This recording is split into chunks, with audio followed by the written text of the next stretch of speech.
আসসালামু আলাইকুম, সবাই কেমন আছেন? আলহামদুলিল্লাহ আমি ভালো। আপনারা সবাই ভালো থাকেন এই দোয়া করি। আজকে দুপুরের কিছু রান্নাবান্না করব, তাই আসলাম, ভাবলাম আপনাদের সাথে শেয়ার করি।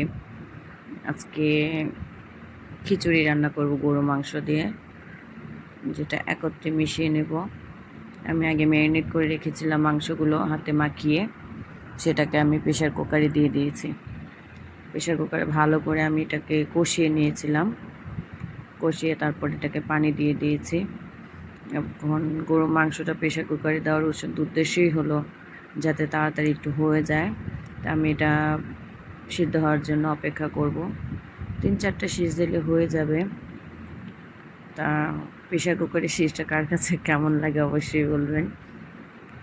আমার তো মাঝে মধ্যে খুবই ভয় লাগে, কারণ আমি প্রেশার কুকারের রান্নাটা বেশি একটা সেফ মনে করি না, তারপরেও রান্না করি। আর পাশের চুলাতে আমি মাংসটা চুলা দিয়ে আমি চুলাতে এখন খিচুড়িটা আমি কষিয়ে নেব চালগুলা। তো ওটা হতে হতে আমি এখানে পাশের চুলায় একটু কাজ করে নিলাম।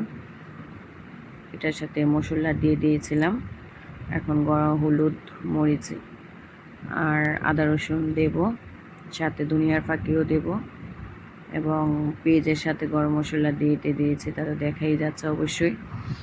আর এটাকে আমি এখন ভালো করে কষাবো। আর খিচুড়িটার সাথে কিন্তু আমি বিশেষ করে সবজি অ্যাড করব।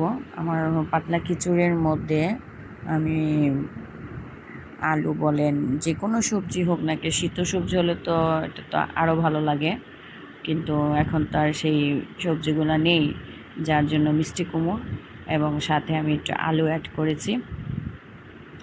এখন মশলাটাকে আমি ভালো করে কষাবো। কষানো হয়ে গেলে আমি সবজিগুলো আগে দিয়ে দেব। এবং খিচুড়িটা আমি বিশেষ করে পোলার চাউলটা তো অবশ্যই দেই। যতই খিচুড়ি রান্না করি না কেন, পোলার চালটার গ্রানটা কিন্তু অন্যরকম আসে।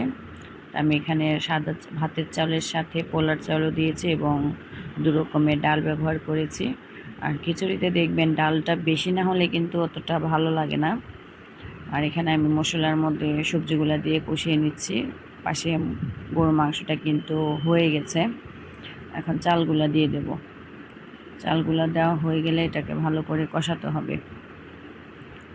আর আজকে ওয়েদারটাও খুব ভালোই ছিল, একটু ঠান্ডা ঠান্ডা ছিল, তাই ভাবলাম একটু খিচুড়ি রান্না করি।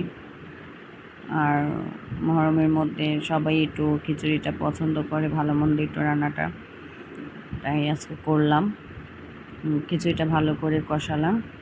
এখন এর মধ্যে আমি পানি ঢেলে দেব। পানিটা দেওয়ার আগে মাংসগুলো আমি এটার সাথে আর একটু কষাবো। মাংসটা ওইটার থেকে নিয়ে কিছু অংশ, বেশি অংশ মাংসটাই আমি এটার মধ্যে দিয়ে দেব, কারণ এখানে অনেকগুলো মাংস আমি একত্রে রান্না করেছি।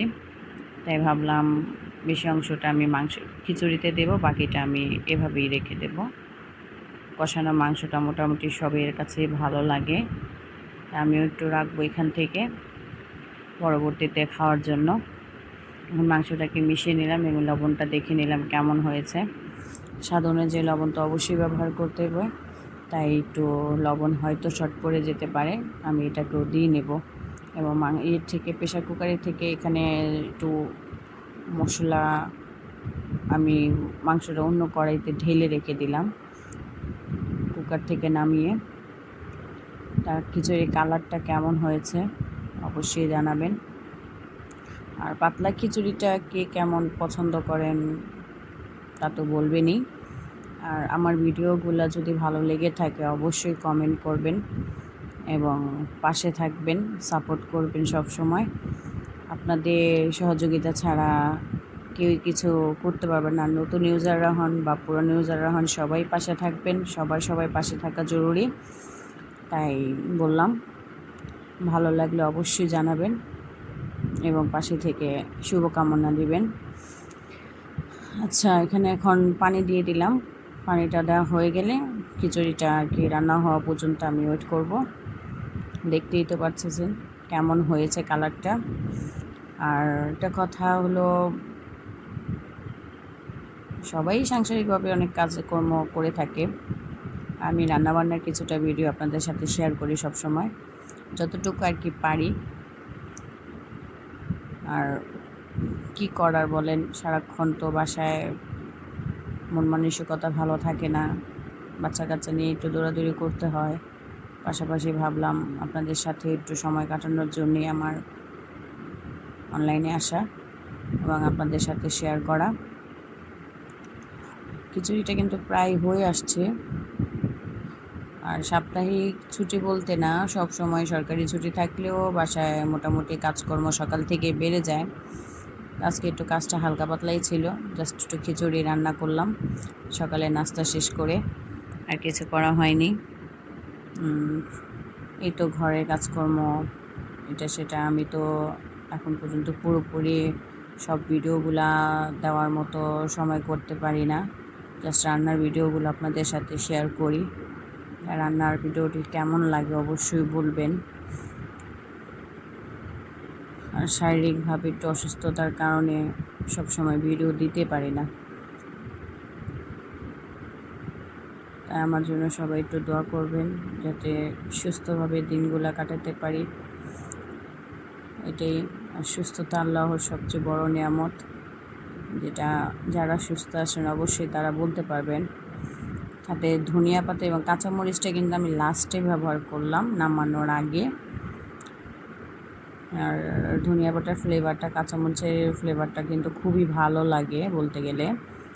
তাই আর খিচুড়িতে কিন্তু হয়তো দেখতে একটু কালারফুল হচ্ছে, কিন্তু আমি কিন্তু ঝালটা অত ব্যবহার করি নাই। শুকনো মরিচের ঝালটা খুবই কম দিয়েছি, কারণ শুকনো মরিচটা অতটা ঝালটা আর কি বিশেষ করে খাওয়া হয় না আমাদের, আর বাচ্চারাও খেতে পারে না, তাই আমি ঝালটাকে সবসময় অ্যাভয়েড করে চলি।